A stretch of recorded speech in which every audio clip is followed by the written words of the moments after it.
Hi friends, and happy day 13. This one's for all you Pokemon fans out there. I watched it a lot growing up because my brother would watch it, and being the little sister, I was forced to watch everything he watched. But because I was being forced to watch it, I grew to hate it, eventually. Despite that hate, it does fill me with nostalgia for childhood and simpler times. And so I do really love today's featured collection, Capable Monsters by Marlin M. Jenkins.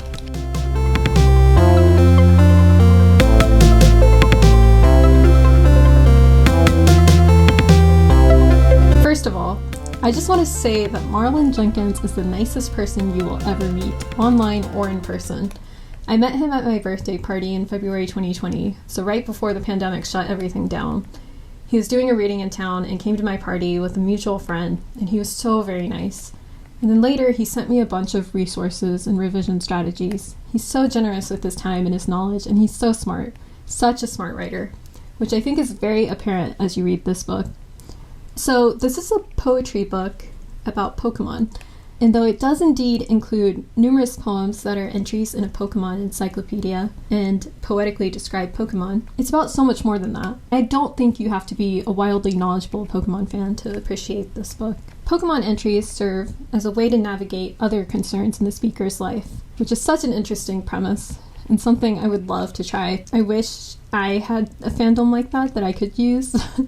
But I don't have any fandom like that. It was honestly so hard to pick only 2 poems to read, but I think I chose ones that are pretty representative of the book as a whole. So I'm going to read you a poem outside the Pokedex, give you a prompt, and then I'll read you one in the Pokedex, and I'll give you a prompt for that as well. This is Self-Portrait as Fear of the Dark. If you wish to, meet me in the basement. I have made friends with the monsters here. Have made friends with friends, and still, without friends, made more. Collected the dark and tied it together with thread and the threat of leaving. With shattered Christmas ornaments, game cartridges that stopped working, assemblages of fragments of body. I loved them. This does not mean I was not afraid. Have I ever loved anything I was not afraid of? I have cried at a bus stop, watching the snow. I have thought about snow and a young man's reaching hand, thought about a hand and thought about a red mark. In every hero's journey, the antagonist is what the hero could become.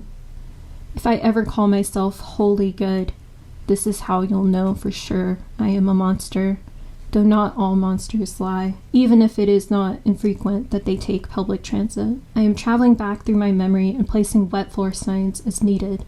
I am making a map of triggers. I am tripping in a basement, waiting. Me and all my capable monsters, my fear held together by a button.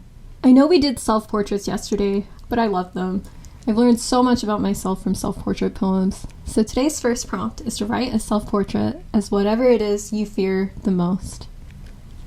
Next, I'll be reading an entry from the Pokedex. And this is one we published in issue 8 of the Arkansas International. So the way this is structured, it gives you a few lines telling you about the Pokemon itself, and then it gives you a poem about it.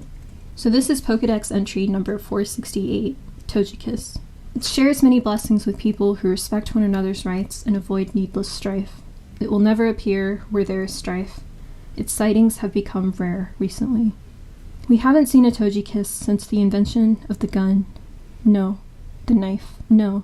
It was the first time a man used a stick, its end sharpened to creature-killing point, to meet the heart of another man. Maybe it was before we turned even hydrogen to weapon. No, we haven't seen a Togekiss since the bridge lined with bodies, their bones broken under the hooves of horses. We haven't seen a Togekiss since a man demanded spice, demanded his faith inflicted on the faith of others, demanded access to the land, traveled overseas to enact these desires. Even before then, did we see a Togekiss before the first circle of men reaching to grab stones, using the products of the good earth to purge life from a shamed body. Before a brother shed a brother's blood in a field, before a man blamed a woman for swallowing the flesh of corrupted fruit. I'm beginning to think they are only myth. That the creature remains stuck barely hatched from its egg, small new wings, barely able to develop, hovering low over a cursed ground, holding a blessing until, with no one to bless, it withers back to embryo, pulls the shards of egg back together and sighs and hides and sleeps. So your next prompt is to write a poem about a fictional being, and do so in a way that expounds on a larger truth about the world, about society, about yourself.